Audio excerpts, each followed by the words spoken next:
اللہ تعالیٰ اپنے حبیب رحمت عالم صلی اللہ علیہ وسلم سے یہ فرماتا ہے. اب قرآن پاک کی ایک آیت میں آپ کے سامنے رکھوں، 15 پارہ سورہ بنی اسرائیل. ایک مرتبہ درود شریف پڑھ لیجیے تو سناتا ہوں. صلی اللہ علی النبی الامی وآلہ صلی اللہ علیہ وسلم صلاۃ و سلام علیک یا سیدی یا رسول اللہ صلی اللہ تعالی علیہ وسلم. اعوذ باللہ من الشیطان الرجیم. بسم اللہ الرحمن الرحیم. ولا تجعل يدك مغلولة إلى عنقك ولا تبسطها كل البسط فتقعد ملوما محسورا. سورہ بنی اسرائیل کی آیت نمبر 29، اس کو نوٹ کر لیں. پھر اس کا شان نزول دیکھتے ہیں. یہ آیت کیوں نازل ہوئی تھی؟ اسلام کون سا مذہب ہے؟ اعتدال کا. بولو. اعتدال مطلب بیچ میں چلنا، سیدھی راہ چلنا، بیچ کی راہ چلنا، ایکسٹریم نہیں جانا، ایکسٹریم رائٹ ایکسٹریم لیفٹ نہیں، اسٹریٹ پاتھ. یہ سیدھی راہ ہے. اس سے بہتر کوئی راستہ نہیں، اس سے بہتر دین فطرت کوئی ہے ہی، دین دوسرا کوئی ہے ہی نہیں. ان الدین عند اللہ الاسلام. بے شک اللہ کے نزدیک پسندیدہ دین کون سا ہے؟ دین اسلام ہے. اب یہ کیوں؟ دیکھو اللہ نے کیا فرمایا. اور اپنا ہاتھ اپنی گردن سے بندھا ہوا نہ رکھو. اس پر غور کیجئے قرآن کس طرح سے ہم کو گائیڈ کرتا ہے. اپنا ہاتھ اپنی گردن سے بندھا ہوا نہ رکھو اور نہ پورا کھول دو. کتنا پیارا اگزامپل ہے. اپنا ہاتھ ایک دم گردن سے باندھ کے مت رکھو کہ کچھ نکلے ہی نہ اس میں سے، اور نہ اتنا پورا کھول دو کہ پھر ملامت میں حسرت میں بیٹھے رہ جاؤ. بعد میں کہو اتنا کیوں میں نے دے دیا، میرے پاس تو کچھ ہے نہیں، پھر دوسروں سے مجھے مانگنا پڑے. یہ ایک ایکسٹریم یہ ہے اور دوسرا ایکسٹریم یہ ہے. اللہ نے فرمایا نہ ایسا رکھو نہ ایک دم ایسا رکھو، کہیں ایسا رکھو. اس آیت کے شان نزول کے بارے میں یہ روایت یہ ہے کہ ایک مسلمان عورت کے سامنے ایک یہودیہ عورت تھی. اس نے یہودیہ چونکہ حضرت موسیٰ علیہ السلام کی ماننے والی تھی، اس نے حضرت موسیٰ علیہ السلام کی سخاوت کا بیان کیا کہ موسیٰ علیہ السلام تو اتنے سخی تھے. اللہ اکبر. اس پر ایک مجھے یاد ہے اعلیٰ حضرت فرماتے نا کہ واہ کیا جود و کرم ہے شہ بطحہ تیرا، نہیں سنتا ہی نہیں مانگنے والا تیرا.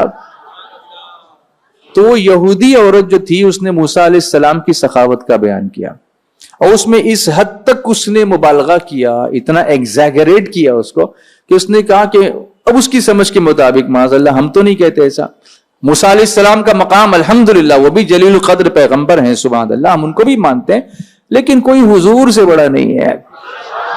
بعدس خدا بزرگ توئی قصہ مختصر جو ہم کہتے ہیں. تو اس نے یہ مبالغہ کیا کہ حضور سرکار دو عالم صلی اللہ علیہ وسلم پر اس نے ترجیح دے دی موسیٰ علیہ السلام، اور کہا کہ موسیٰ علیہ السلام کی سخاوت اس انتہا پر پہنچی ہوئی تھی کہ اپنی ضروریات کے علاوہ جو کچھ بھی ان کے پاس ہوتا وہ سب سائل کو دے دیتے تھے. ایسے تھے موسیٰ علیہ السلام.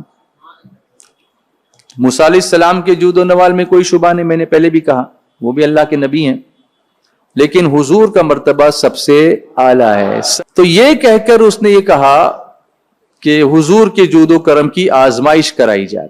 چنانچہ وہ جو عورت مسلمان عورت تھی اس کو یہ ٹھیک نہیں لگا، تو اس نے کہا چلو اب ہمارے آقا کی جو سخاوت ہے جود و کرم وہ بھی دیکھ لو تم.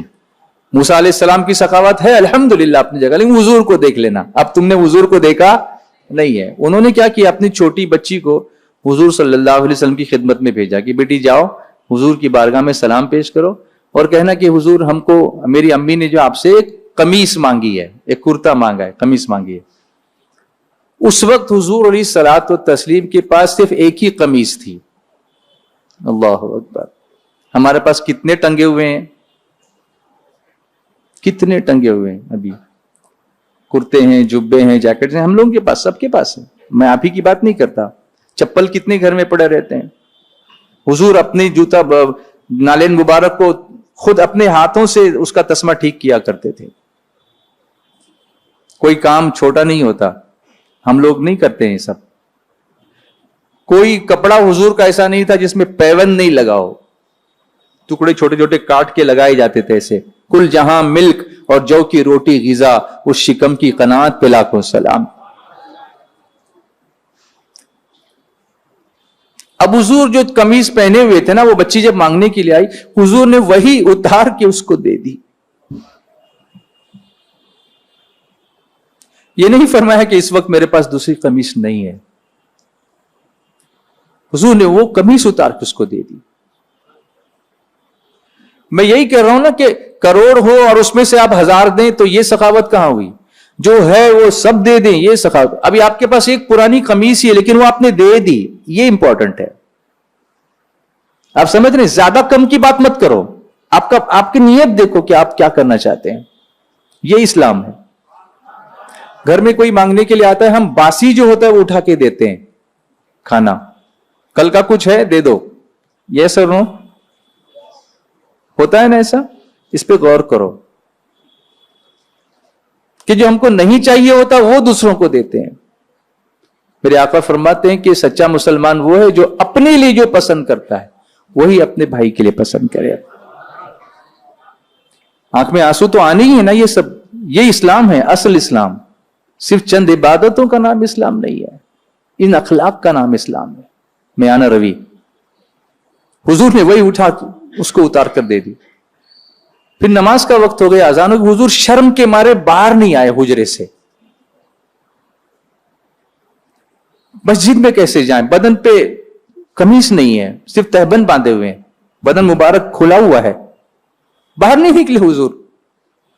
اب صحابہ انتظار کرنے لگے کہ یا رسول اللہ باہر نہیں آتے، نماز کا وقت ہو گیا، جماعت پڑھانی ہے، آپ امام الانبیاء ہمارے، آپ امام ہیں، آپ تشریف لائیے۔ مگر تشریف نہیں لائے تو اس لوگوں کو فکر ہوئی، حال معلوم کرنے کے لیے دستک دی اور اندر اجازت مانگ کر کے دیکھا تو قمیص مبارک بدن پر نہیں ہے، اور حضور شرم کے مارے ایسے اپنے آپ سے سمیٹ کے بیٹھے ہوئے اپنے حجرے مبارک کے اندر۔ فرماتے ہیں کہ میرے پاس ایک بچی آئی تھی، اس نے قمیص مانگی میرے سے، میرے پاس دوسری قمیص نہیں تھی، میں نے یہی اتار کے اس کو دے دی۔ اب اللہ کی رحمت کو جوش آیا اور اللہ نے یہ آیت نازل فرمائی، اس لیے یہ آیت نازل ہوئی تھی۔ اللہ نے فرمایا وَلَا تَجْعَلْ يَدَكَ مَغْلُولَةً إِلَىٰ عُنُقِكَ وَلَا تَبْسُطْهَا كُلَّ الْبَسْطِ فَتَقْعُدَ مَلُومًا مَحْسُورًا۔ اللہ فرماتا ہے کہ اور اپنا ہاتھ اپنی گردن سے بندھا ہوا نہ رکھو اور نہ پورا کھول دو کہ پھر ملامت میں حسرت میں بیٹھے رہ جاؤ۔ یہاں بھی بیچ کی راہ اختیار کرو۔ تو یہ آیت تو حضور کے لیے نازل ہوئی نا، لیکن یہ پیغام ساری امت کے لیے ہے کہ ایک دم ایسے ہاتھ باندھ کے بھی مت بیٹھو اور ایسا بھی مت کرو کہ تم کو پھر کہیں دوسروں سے لینا پڑے۔ یہ بیچ کی راہ ہے، یہ اسلام ہے۔ اللہ ہمیں سمجھنے کی توفیق عطا فرمائے۔